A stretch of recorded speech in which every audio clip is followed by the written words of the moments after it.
है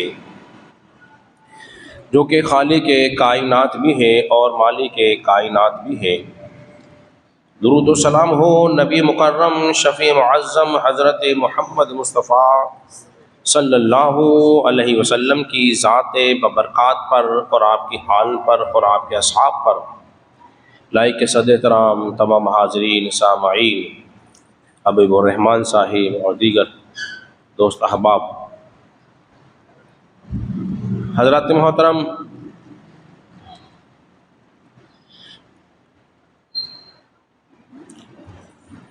अल्लाह तबारक व तआला ने एक फ़र्क को बयान फरमाया है। वो फ़र्क क्या है? इस बात को बयान फरमाया है कि इल्म वाले और बग़ैर इल्म वाले बराबर नहीं है। जिस तरह ज़िंदा और मुर्दा बराबर नहीं है, इसी तरह इल्म वाले और बग़ैर इल्म वाले भी बराबर नहीं है। अब ये देखा जाएगा कि इल्म वाले असल में हैं कौन, उनका मर्तबा और मकाम क्या है, उनकी ख़ास बात क्या होती है। अल्लाह तबारक व तआला ने इस बात को ख़ुद कुरान मजीद फ़ुरक़ान हमीद के अंदर बयान फरमाया है। अल्लाह ने शाह फरमाया, इन्नमा यख्शल्लाह मिन इबादिहिल उलमा, बेशक अल्लाह के बंदों में वही डर वाले हैं जो इल्म वाले हैं। क्या बात बयान हो रही है कि अल्लाह के बंदों में डरने वाले वही हैं जिनके पास इल्म की दौलत है। अब बहुत आसान कर देता हूं ताकि बात समझ में आ जाए। वो ये है कि जो इंसान का इल्म बढ़ता है,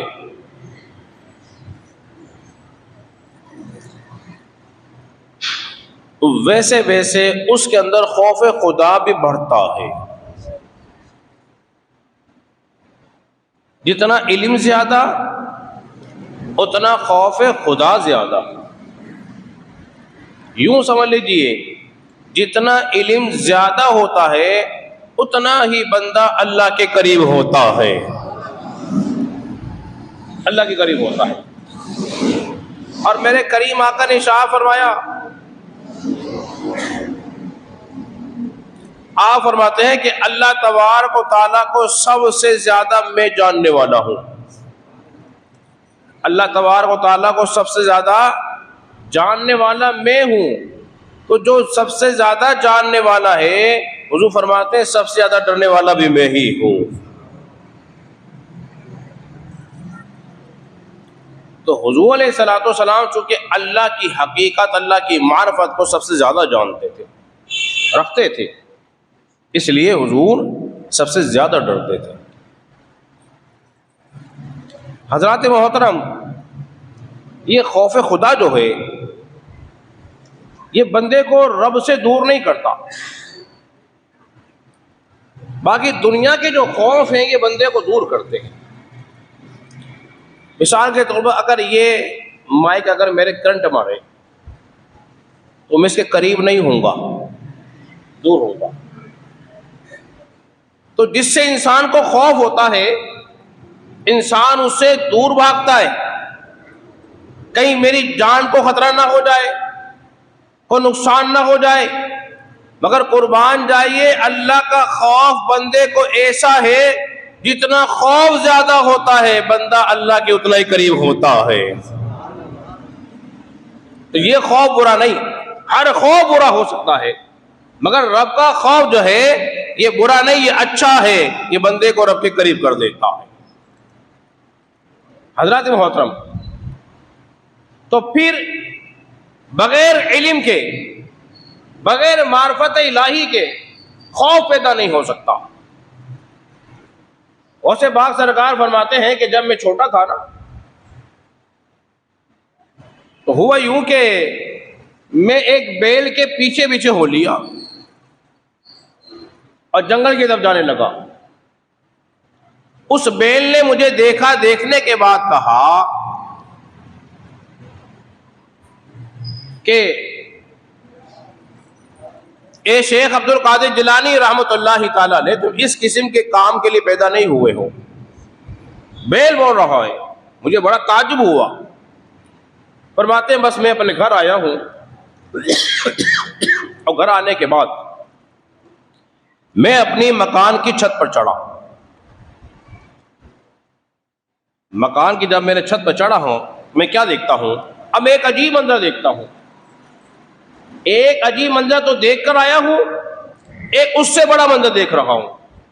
अजीब क्या था कि बेल बोल रहा था, और एक अजीब मंजर क्या था, फरमाते हैं वरअयतन नास वाकिफीन बि अरफात, मैं क्या देखता हूं, छत पे खड़ा हूं अपने, और मैं खुद को अरफात के मैदान में देख रहा हूं। हिजाबात हट गए, हिजाबात हट गए। कहां कस्बा जीलान और कहां अरफात, मक्का मुकरमा के अंदर मौजूद।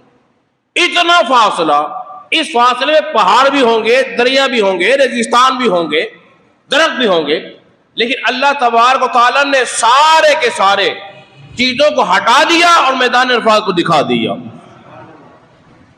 अब जरा खुद ही सोचिए कि बचपन में जिसकी निगाह का आलम यह है, तो मकाम मर्तबा हासिल करने के बाद गौसे पाक सरकार की निगाहों का आलम फिर क्या होगा। अरे जोर से बोल दीजिए ना। फिर मैं अपनी वालदा के पास आया ना, वालदा के पास आने के बाद मैंने कहा अम्मा जान मुझे राह खुदा में वक़्फ़ कर दीजिए ताकि मैं इल्म दीन कोई मकाम मर्तबा हासिल करूं और मैं सालिहीन की ज़ियारत करूं।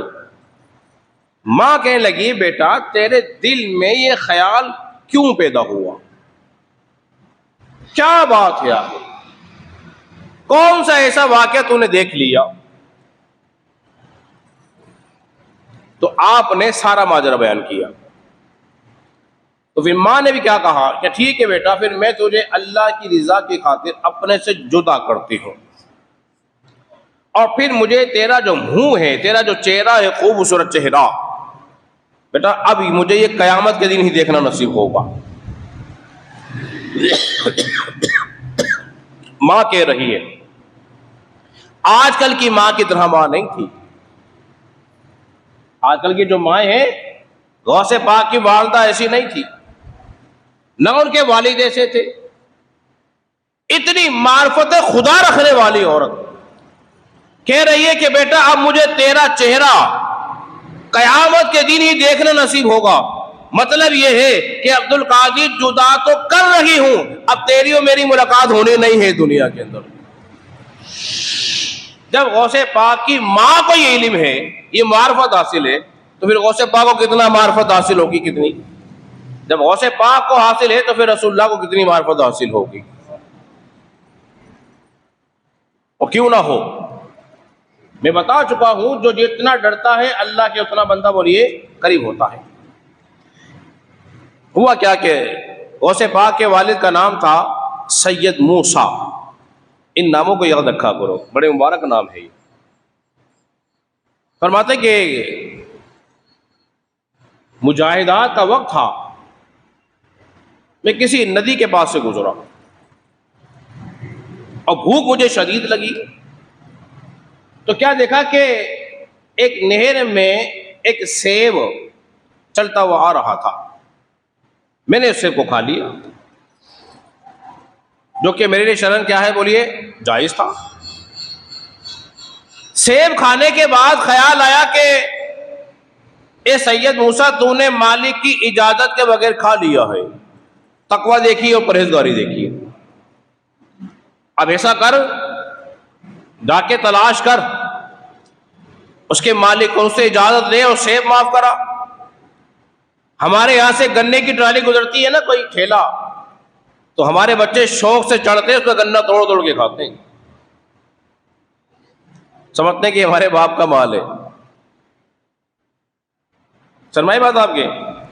दूसरा ये, अगर कोई मूंगफली बेच रहा हो तो उससे अभी भाव होता नहीं है, दो चार दाने पहले उठाए और ट्राई मार दें कि कैसी है कि नहीं है। सौदा बना बना नहीं बना, चल दिए। खजूर की बारी आ गई खरीदने की, 2-4 वैसे खा ली और चल देते हैं बगैर परमिशन के। खाना उनके लिए शरन जायज बोलिए नहीं है। हम ख्याल नहीं करते, हम इस बारे में ख्याल नहीं करते, तवज्जो नहीं होती। उससे पूछ लें क्या मैं ये 2 दाने 1 दाने खा सकता हूं, आपकी इजाजत है? वो कहे जी हाँ इजाजत है, तो अब आपके लिए जायज है, बगैर इजाजत के जायज नहीं। तो जब वो सेब खा लिया, ख्याल आया क्यों ना मालिक को तलाश किया जाए। अब मालिक को तलाश करना मुश्किल था कि कैसे ढूंढा जाए। ख्याल दिल में पैदा हुआ जिस तरफ से आ रहा है उस तरफ ही होगा। ढूंढते ढूंढते जब काफी दूर चले, क्या देखा कि एक बाग नजर आया। उस बाग में सेब के दरख्त नजर आए, उसकी शाखें फैली हुई नजर आई। आपने अंदाजा कर लिया कि हो ना हो ये सेब इसी बाग का है। उसके मालिक को तलाश किया, पूछा ये बाग का मालिक कौन है? तो अब्दुल्ला सोमई रहमतुल्लाहि ताला अलैह उस बाग में जलवागर थे। क्या देखा, एक नौजवान पता पूछते पूछते आ जाए। पूछा नौजवान कैसे आए हो? अब वो भी अल्लाह के काबिल वली थे। मैं बता चुका हूं गौसे पाक का खानदान घराना जो था वो औलिया अल्लाह का घराना था। पता पूछा कि हुजूर वाले इस घर से आया हूं कि एक सेब खा लिया था, तो मैं चाहता हूं कि उसकी माफी हो जाए। और आपने उसकी पेशानी में जो विलायत का नूर देखा ना, समझ गए कि कोई मर्दे कलंदर आया है, वरना कौन आता है। उन्होंने कहा अच्छा माफ तो हो जाएगा पर एक शर्त है। आपने फरमाया भाई बताइए शर्त क्या है? बोले कुछ वक्त मेरे बाप की रखवाली करनी पड़ेगी। और ये हालात जिंदगी हजरत मूसा अलैहिस्सलाम के हालात से मिलते जुलते हैं। जब आप मदियन गए ना, मदियन, तो शुएब अलैहिस्सलाम ने भी यही कहा था कि मेरी बकरियां चराओ, एक वक्त तक खिदमत करो, चाहो तो इतने साल कर लो। तो वही हालात जो थे आपके मिल रहे थे। हुआ ये फिर जब आपने वो वक्त पूरा कर लिया और वक्त पूरा करने के बाद जब इजाजत चाहिए तो उन्होंने कहा एक शर्त और रह गई है। माशाअल्लाह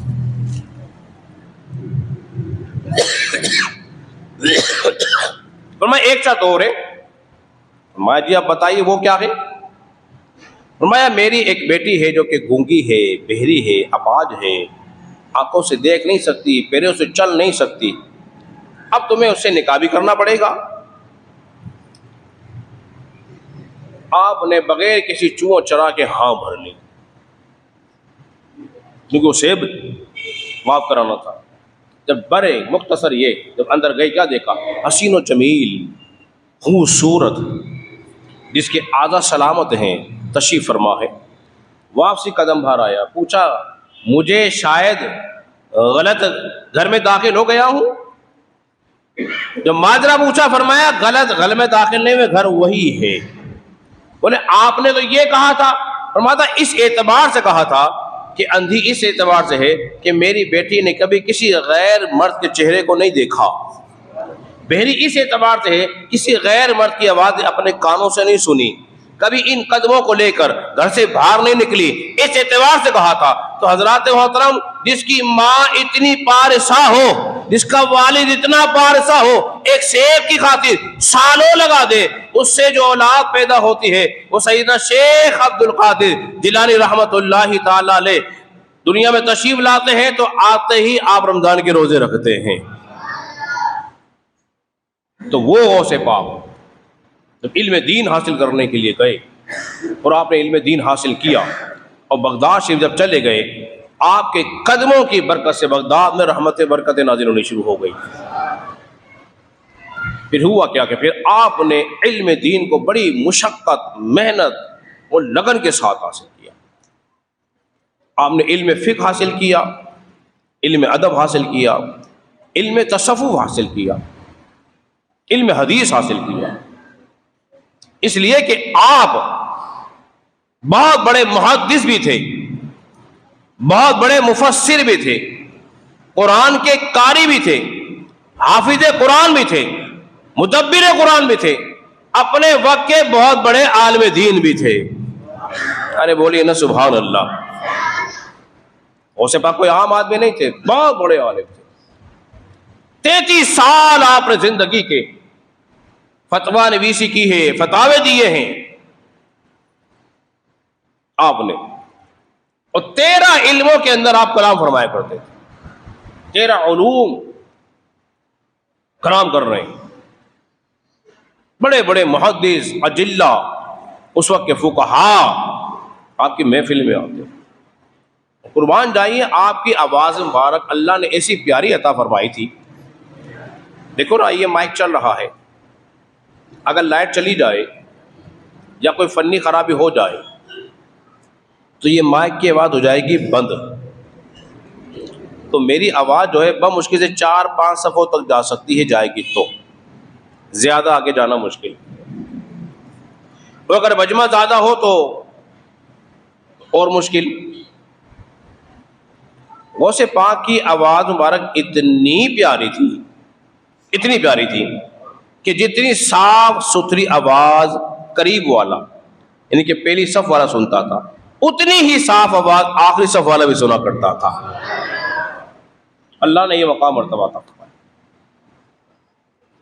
एक मर्तबा हुआ क्या कि गौसे पाक सरकार फरमाते हैं, जब मैंने वादो नसीहत करनी शुरू की ना, तो मेरी मजलिस में 2, 3 या कभी 4 अफराद बैठते, बस।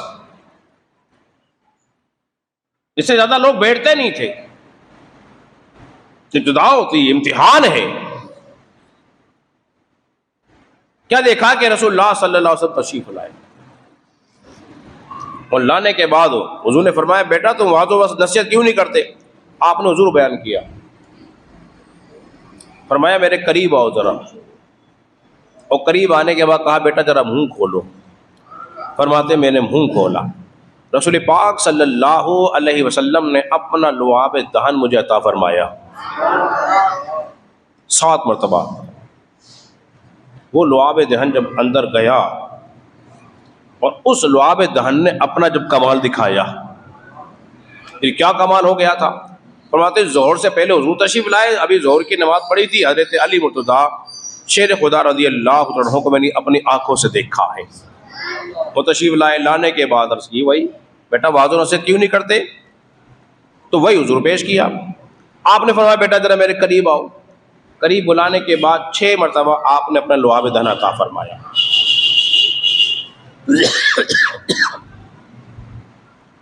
और जब ये लुआब दहन हजरत अली की आंखों में जाला चला जाता है तो हजरत अली की दुखती आंखें दुरुस्त हो जाती हैं।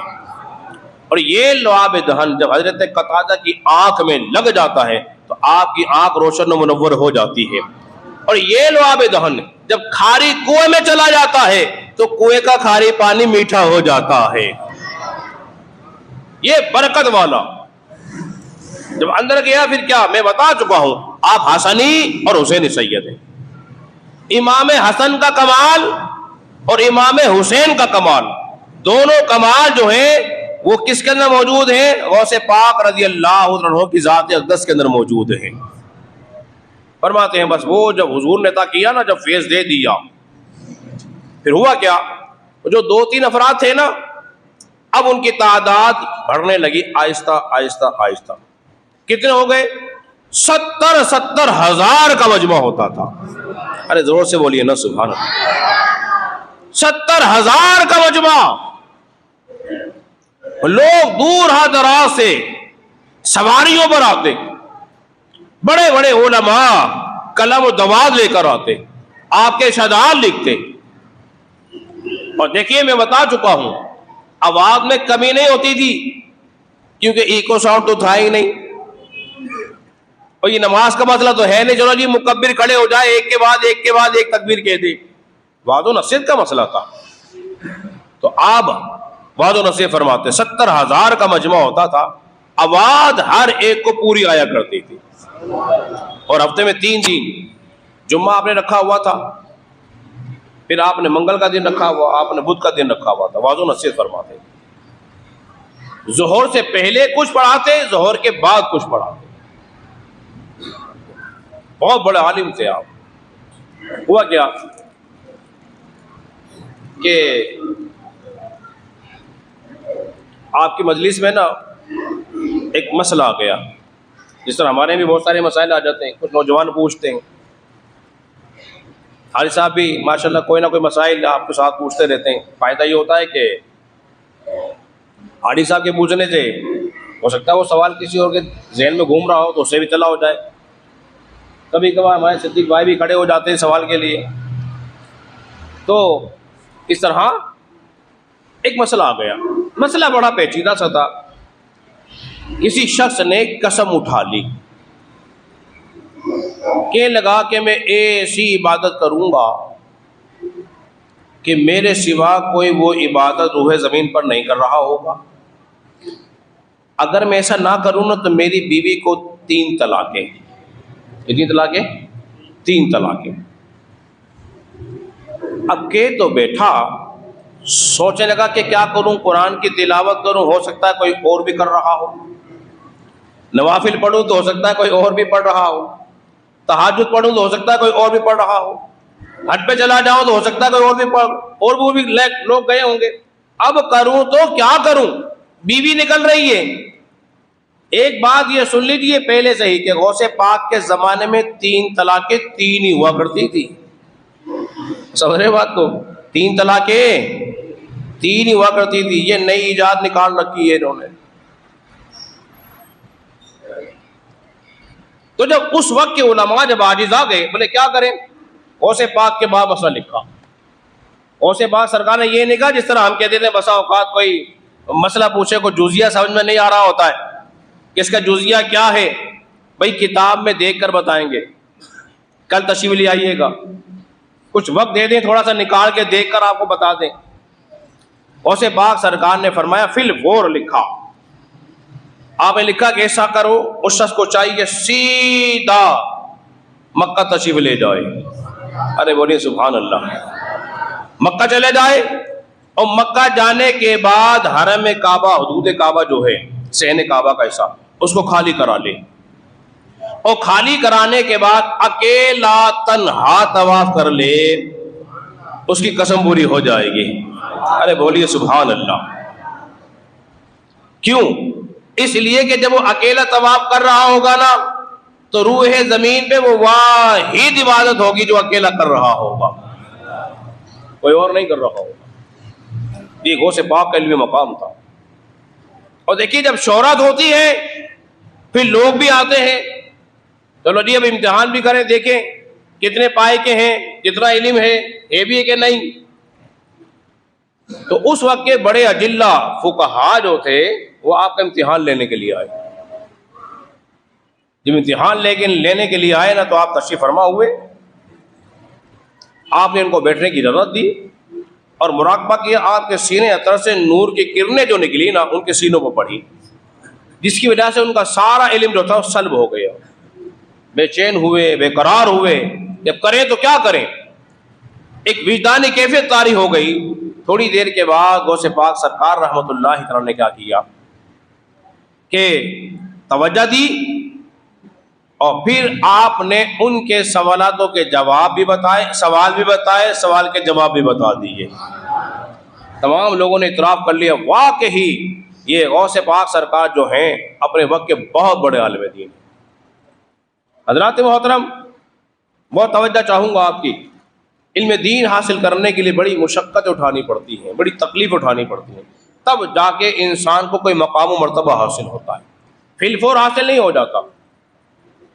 ऐसे ही आपकी शोहरत का सुनने के बाद एक औरत जो थी ना वो अपने एक बच्चे को आपके पास ले आई, कहने लगी गौसे पाक सरकार मेरा बच्चा आपसे बड़ी मोहब्बत करता है, बड़ी मोहब्बत करता है और मैं चाहती हूँ कि मेरा बेटा जो है ना ये कुछ मकाम व मर्तबा हासिल कर ले, कोई मकाम व मर्तबा हासिल कर ले, कुछ बन जाए, आपकी सोबत में रहेगा, कुछ सीख जाएगा, कुछ पढ़ जाएगा। जिस तरह ख़वातीन हमारे पास भी आती हैं मदरसे में बच्चे उठाने के लिए, कहते हैं साहब रख लो, पढ़ा लो, कुछ पढ़ जाएगा तो काम आ जाएगा इसके। लेकिन एक बात मैं यहाँ ज़रूर कहना चाहता हूँ, जो पढ़ाई के दिन होते हैं ना, मुशक्कत वाले दिन होते हैं। कभी तो उस्ताद डांट डपट करता है, कभी सख्ती करता है, और कभी उसके साथ शफकत करता है, मोहब्बत से पेश आता है। उस्ताद का बच्चे के साथ सख्ती का रवैया रखना उसके लिए नफा बख्श होता है, उसकी इस्लाह का बायस होता है। उस्ताद जो है वो कोई जालिम नहीं है, वे बिला जरूरत किसी के बच्चे को वैसे ही मारपीट करना शुरू कर दे। कभी तो ऐसा होता है उसकी गलतियों से दरगुजर करता है, कभी सजा भी देता है। इसलिए रसूलुल्लाह सल्लल्लाहु अलैहि वसल्लम ने इरशाद फरमाया, अपने बच्चे को दीन सिखाने के लिए घर में आसा रखो, आसा, ताकि उसका खौफ रहे, उसका बोलिए खौफ रहे। और एक बात और मैं कह दूं, आप बड़े सियाने लोग बैठे हुए, सियाने, देखिए भाई साहब का ताल्लुक सोने से है, इनसे पूछें। और फिर भाई बैठे हुए हैं, सोना जब तक भट्टी में नहीं जाएगा, बोलिए कुंदन बनेगा, जेवर बनेगा, बोलिए, अरे बोलिए, नहीं बनेगा। लोहा कितना सख्त होता है, भट्टी में डालेंगे तब जाके हथियार बनेगा। इसलिए कि अपनी हस्ती को खोना पड़ेगा, तब जाके इंसान कुछ बन पाता है। तो गौसे बाग सरकार की बारगाह में वो लेकर आ गई औरत, कहने लगी गौसे बाग कबूल फरमा लीजिए। आपने कहा ठीक है, छोड़ जाओ। तो कुछ वक्त के बाद जब वो औरत मिलने के लिए आए, जरा देखो बच्चे का हाल क्या है, कितना पढ़ा है। आजकल तो फोन का जमाना है, फौरन वालिदैन कॉल करते हैं कि खालिद साहब बताइए मेरा बेटा कैसा चल रहा है, हालांकि वो चल ही रहा होता है। वे कैसा पढ़ रहा है, ये अच्छा पढ़ रहा है।